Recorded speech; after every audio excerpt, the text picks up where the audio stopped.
నమస్తే సఖులు. ఈరోజు కథ ఈనాడు పుస్తకంలో ఆదివారం పుస్తకంలో ప్రచురితమైంది.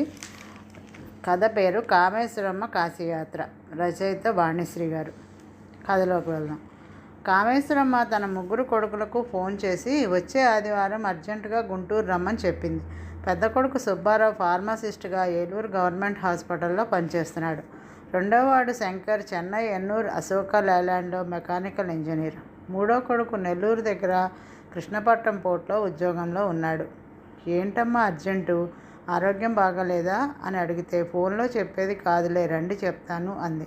సంవత్సరం క్రితం ఆమె క్యాన్సర్ బారిన పడింది. కడుపు నొప్పితో బాధపడుతుంటే పక్క పోర్షన్లో అద్దెకుంటున్న అంగన్వాడీ టీచర్ సీత ఆమెను ఆసుపత్రికి తీసుకెళ్ళింది. టెస్టులు చేసి క్యాన్సర్ అని గుర్తించారు. సుబ్బారావు తల్లిని ఏలూరు తీసుకెళ్ళి ఎర్లీ స్టేజ్లో బయటపడిన క్యాన్సర్కి అక్కడ గవర్నమెంట్ హాస్పిటల్లో ఆపరేషన్ చేయించాడు. కామేశ్వరమ్మ క్షేమంగా బతికి బయటపడింది. సుబ్బారావు తల్లిని తన దగ్గరే ఉండిపోమన్నాడు. కామేశ్వరమ్మ వింటేనా? ముగ్గురు కొడుకులున్న ఆమె గుంటూరులో ఒంటరిగా ఉండడానికి అలవాటు పడింది. నగరంపాలెం మూడు బొమ్మల సెంటర్ దగ్గర సొంత పెంకుటిల్లుంది. ఒక పోర్షన్ సీతకి అద్దెకిచ్చి మరొక దానిలో తను ఉంటుంది. మీ ఇళ్లలో నాకేం తోస్తుందిరా? గుంటూరులో అంతా మన బంధువులు ఉన్నారు. మంచికి చెడుకి ఆసరాగా ఉంటారు. బంధువుల ఇళ్లకు శుభకార్యాలకు అశుభకార్యాలకు వెళ్ళొస్తుంటేనే చుట్టరికాలు నిలబడేది అంటూ ఏవేవో కుంటి సాకులు చెప్తూ ఉంటుంది. తల్లి ఎందుకు రమ్మన్నదో, జబ్బు తిరగబెట్టిందేమో అని ఆందోళన పడుతూ ముగ్గురు కొడుకులు వచ్చారు. తల్లి కామేశ్వరమ్మ మనసులోని కోరికని బయటపెట్టింది. మీకు సొంటి శేషమ్మ తెలుసుగా, అగ్రహారంలో మా ఇంటి పక్కన ఉండేది. 1వ క్లాస్ నుంచి నాతో పాటు చదువుకుంది. పిల్లలంతా ఎక్కడెక్కడో ఉన్నారు. ఇప్పుడు కాశీలో ఒక ఆశ్రమంలో చేరింది. చివరిదాకా అక్కడే గడుపుతుందట. కాశీలో కన్ను మూస్తే సరాసరి కైలాసానికి పోతారట కదా, అందుకు కామేశ్వరమ్మ చెప్పుకుపోతోంది. సరేనమ్మా, ఆ శేషమ్మ సంగతి ఇప్పుడు మాకెందుకు చెప్తున్నావు? మమ్మల్ని అర్జెంటుగా రమ్మని ఎందుకు తొందర పెట్టావు? పెద్ద కొడుకు సుబ్బారావు అసహనంతో అడిగాడు. అదేరా నేను చెప్పబోతున్నది. నాకు ఆరోగ్యం అంతంత మాత్రంగానే ఉంటున్నది. షుగర్ జబ్బు ఉంటే ఒంట్లో బెల్లం ముక్క ఉన్నట్లే చీమలు చేరినట్టు జబ్బులు చేరుతాయని డాక్టర్ చెప్పాడు. గుండెపోటు వస్తే నిమిషాల్లోనే ప్రాణం పోతుంది. అందుకే నేను కాశీకి పోయి శేషమ్మ ఉంటున్న ఆశ్రమంలో చేరుతాను. చివరి రోజుల్లో ఆ కాశీ విశ్వనాథుని సేవించుకుంటాను. అక్కడే చనిపోయి సరాసరి కైలాసానికి పోతానని చెప్పింది కామేశ్వరమ్మ. ఎంతో శుభవార్త విన్నట్లు మురిసిపోయారు ముగ్గురు కొడుకులు. సరేనమ్మా, నీకు ఎట్లా సంతోషంగా ఉంటే అట్లాగే చెయ్యి, ముక్త కంఠంతో అన్నారు. వాళ్ళ ముఖాలు సంతోషంతో వెలిగిపోయాయి. తల్లి కాశీకి పోయి అక్కడే చచ్చిపోవాలని కోరుకుంటూ ఉంటే అంతకంటే ఏం కావాలి? నగరంపాలెం సెంటర్లో ఉన్న ఇల్లు తల్లి పేరుతో ఉంది. పెంకుటిల్లు పాతపడింది. దానికేం విలువ లేదు, కానీ 200 గజాల స్థలానికి వాల్యూ ఉంది. హాట్ కేక్ లాగా అమ్ముడుపోతుంది. ఇంతకాలం ఆ ఇల్లు అమ్మేద్దాం, మా దగ్గరికి వచ్చి ఉండు అంటే ససేమీరా అంటోంది. ఇప్పుడు ఇక తల్లి కాశీకి పోతే ఇల్లు అమ్మేసి ఆ డబ్బు ముగ్గురు పంచుకోవచ్చు.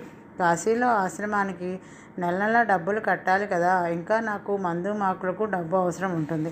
కాశీలో ఉంటున్నందుకు ఆ విశ్వేశ్వరుడికి పూజలు పునస్కారాలు కళ్యాణాలు వగైరా చేయిస్తేనే కదా పుణ్యం దక్కేది. మీరు ముగ్గురు నెల నెల తలా 10,000 నా బ్యాంక్ అకౌంట్లో వేస్తూ ఉండండి. ఫోన్లో అంత వివరంగా చెప్పడం కుదరదు కాబట్టి మిమ్మల్ని రమ్మన్నాను. అదిరిపడ్డారు ముగ్గురు కొడుకులు. పక్కకి పోయి గుసగుసలాడుకున్నారు. ఈవిడ కాశీకి పోయి ఎంతకాలం ఉంటుందో ఆ దేవుడికి తెలియాలి. అంతకాలం డబ్బు పంపాలా? ఇదేం ఫిట్టింగు? అమ్మా, నువ్వు ముసలివైపోయినా చింత చచ్చినా పులుపు చావనట్లు నీకు కోరికలు చావలేదు. కాశీయాత్రకి పోయి తిరిగి రావాలి, కానీ అక్కడ ఆశ్రమంలో చచ్చేదాకా ఉండడం ఏమిటి? ఆ శేషమ్మకు పిచ్చిదానిలా ఉంది.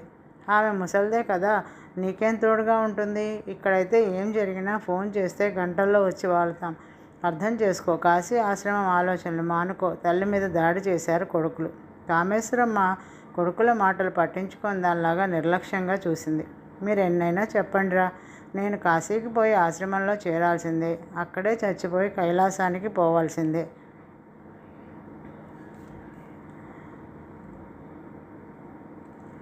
ఎవరెంత మొత్తుకున్నా తన అభిప్రాయం మారదని శశబిషలు లేకుండా కుండ బద్దలు కొట్టింది కామేశ్వరమ్మ.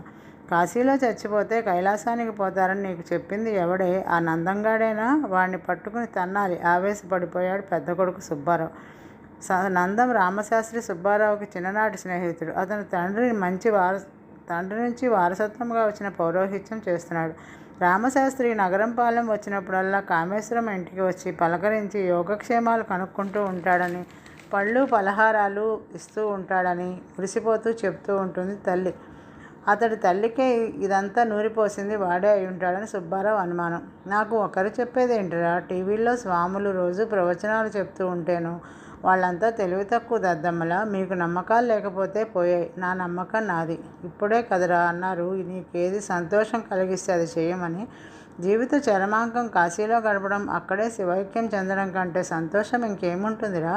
డబ్బులు పంపమని అడిగానని ప్లేటు ఫిరాయిస్తున్నారు ఉక్రోషంతో అంది కామేశ్వరమ్మ. కథ అడ్డం తిరిగింది. తామెంత చెప్పినా తల్లి కాశీయాత్ర మానుకోదనే విషయం వాళ్ళకి బుర్రకెక్కింది. అమ్మ, నీకు సంవత్సరాల తరబడి నెల నెల 10,000 డబ్బు పంపడం మా వల్ల కాదు. ఇంటి అద్దెలు, కరెంటు ఛార్జీలు, పిల్లల చదువులకు మాకు వచ్చే జీతం బొటాబొట్టిగా సరిపోతుంది. పప్పులు, ఉప్పులు, నూనెలు, కూరగాయల రేట్లు ఆకాశాన్ని అంటుతున్నాయి. అయినా ఒక్కదానికి నెలకి 30,000 ఖర్చా? అదేమన్నా ఏసీ ఆశ్రమమో 5 స్టార్ హోటలా? కాశీలో ఉచిత సత్రాలు చాలానే ఉంటాయి, వాటిలో ఉండొచ్చు కదా. తమ డెసిషన్ చెప్పారు కొడుకులు. కామేశ్వరమ్మకు అంతులేని కోపం ముంచుకొచ్చింది. ఇంత బతికి చివరకు సత్రంలో ఉండమంటారా? వృద్ధాప్యంలో తల్లి కోరిక తీర్చలేని కృతజ్ఞులు అనుకుంటూ ఆవేదన చెందింది. పోండిరా పొండి, మీ డబ్బులు నాకేం అవసరం లేదు. ఎలా జరగాల్సి ఉంటే అలా జరుగుతుంది. నేను ఈ ఇంట్లోనే చావాలని దేవుడు రాసి పెట్టాడేమో అని మండిపడింది. నవమాసాలు మోసి కన్ని పెంచిన తల్లి కోరికను తీర్చలేని దౌర్భాగ్యులైన కొడుకులు ఉండి ఏం ప్రయోజనం? కలియుగంలో కొడుకుల ప్రవర్తన ఇంతే కాబోలు అనుకుంది కామేశ్వరమ్మ. తల్లి కళ్ళు చెమ్మగిల్లడంతో కొంచెం కంగారు పడినా వెంటనే సర్దుకున్నారు కొడుకులు. తల్లికి ముసలితనంలో చాదస్తం పెరిగిపోయింది. తాము డబ్బు పంపడానికి ఒప్పుకోకపోతే ఇంకేం చేస్తుంది? చచ్చినట్టు ఇక్కడే ఉంటుంది అని డిసైడ్ అయ్యారు. అక్కడి నుంచి నెమ్మదిగా జారుకున్నారు.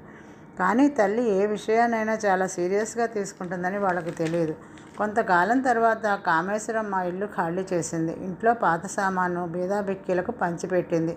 మంచం, కుర్చీలు, టీవీ వంటివి పక్క పోర్షన్లో అద్దెకుంటున్న సీత తీసుకుంది. ఆమె ఖాళీ చేసిన పోర్షన్ను పొగాకు కంపెనీలో మేస్త్రీగా పనిచేస్తున్న పానకాలకి అద్దెకిచ్చింది. కాశీలో తనకు నెల నెలా బ్యాంకు ఖాతాలో అద్దె డబ్బులు వేసేటట్లు ఒప్పందం చేసుకుంది.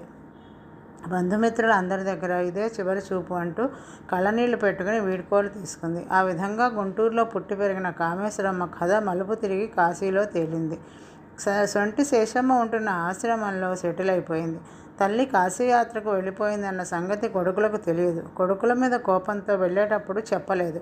తల్లి కాశీ చేరుకుని ఆశ్రమంలో సెటిల్ అయిందన్న చేదు నిజం కొడుకులకు తర్వాత తెలిసింది. అది కామేశ్వరమ్మ ద్వారానే.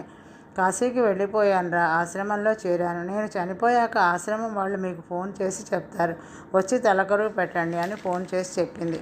ముగ్గురు కొడుకులు పెద్ద షాక్ తిన్నారు. తర్వాత తేరుకున్నారు. డబ్బు పంపాల్సిన బాధ తప్పినందుకు సంతోషించారు. ఏదో సాదాసీదా ఆశ్రమంలో చేరి ఉంటుంది, గుంటూరులో ఉన్న ఇంటి అద్దెలతో మెయింటైన్ చేసుకుంటూ ఉంటుందని సంతృప్తి చెందారు. కానీ తర్వాత వాళ్ళకి సెకండ్ థాట్ వచ్చింది. తల్లి ఎటు గుంటూరు ఇంట్లో ఉండడం లేదు. ఆ ఇల్లు అమ్మేస్తే లక్షల్లో డబ్బు వస్తుంది. కాబట్టి ఆమె అడిగినట్లుగా నెలకి 30,000 పంపినా నష్టం ఉండదని ఆలోచించారు.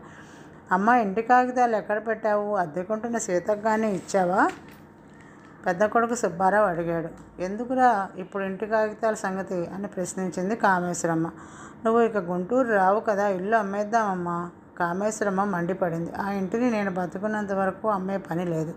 నాకు ఆ ఇల్లే ఆధారం. నేను చచ్చిపోయాక అమ్ముకోండి, అప్పుడు కాగితాలు మీకు వచ్చే ఏర్పాటు చేశాను అంది. తల్లి చెప్పింది అర్థం కాలేదు కొడుకులకు. ఆమె చనిపోయాక ఇంటి కాగితాలు తమ దగ్గరికి ఎక్కడి నుంచి వస్తాయి అని తలలు బాదుకున్నారు. బాదం ఆకులు పండి నేల రాలినట్లు సంవత్సరాలు గడిచిపోయాయి. 7 సంవత్సరాలు కామేశ్వరమ్మ కాశీ విశ్వనాథుని సేవలో తరించింది. ఒకరోజు కాశీ ఆశ్రమం నుంచి ముగ్గురు కొడుకులకు ఫోన్ కాల్ వచ్చింది. మీ తల్లిగారైన కామేశ్వరమ్మ గారు శివైక్యం చెందారు. మీరు వెంటనే కాశీకి బయలుదేరి రండి. ఆమె భౌతిక కాయాన్ని హాస్పిటల్ మార్చురీలో భద్రపరిచామని. ముగ్గురు కొడుకులు కాశీకి వెళ్ళి తల్లికి అంత్యక్రియలు నిర్వహించారు. ఆశ్రమం వాళ్ళు కామేశ్వరమ్మ బ్యాంకు పాస్బుక్ ఇచ్చారు. అందులో గుంటూరు స్టేట్ బ్యాంకు నుంచి నెల నెల ఆమె ఖాతాకు అక్షరాల 40,000 జమ అవుతున్నట్టు ఎంట్రీలు ఉన్నాయి. అంతా అయోమయంలో పడ్డారు. బ్యాంకు వాళ్ళు నెలకి 40,000 తల్లి అకౌంట్కి డబ్బు పంపడం ఏమిటి? గుంటూరు వెళ్ళి బ్యాంకు మేనేజర్ని కలిశారు. కామేశ్వరమ్మ ఇంటిని తాకట్టు పెట్టింది. సీనియర్ సిటిజన్స్ కోసం ప్రవేశపెట్టిన రివర్స్ మార్టిగేజ్ స్కీమ్ ద్వారా 50 లక్షలు లోన్ తీసుకుంది. ఆ డబ్బు బ్యాంకులోనే ఫిక్స్డ్ డిపాజిట్ చేసింది. ఆ డిపాజిట్ మీద వడ్డీ నెల నెలా ఆమె ఖాతాకు పంపుతున్నాం. ఇప్పుడు వారసులైన మీరు లోను వడ్డీ చెల్లించి ఇంటి డాక్యుమెంట్లు తీసుకోవచ్చు. లేకపోతే బ్యాంకు ఇంటిని వేలం వేసి డబ్బు రాబట్టుకుంటుంది. బాంబు పేల్చినట్టు విషయాన్ని బయటపెట్టాడు బ్యాంకు మేనేజర్. అతని మాటలతో అదిరిపడ్డారు ముగ్గురు కొడుకులు. బిక్కచచ్చిపోయి బిగుసుకుపోయారు. వాళ్ళ ముఖాల్లో కత్తివేటుకు నెత్తురు చుక్కలేదు. పచ్చి వెలక్కాయ తిన్నట్లు గొంతులు పట్టేశాయి. నోట మాట రావడం లేదు ఎవరికి. ఓ మై గాడ్, దేవుణ్ణి తలుచుకున్నారు అప్పుడు. ఈ కథ ఇంతటితో సమాప్తం సఖులు. నమస్తే. తిరిగి రేపు మరో కథతో కలుద్దాం.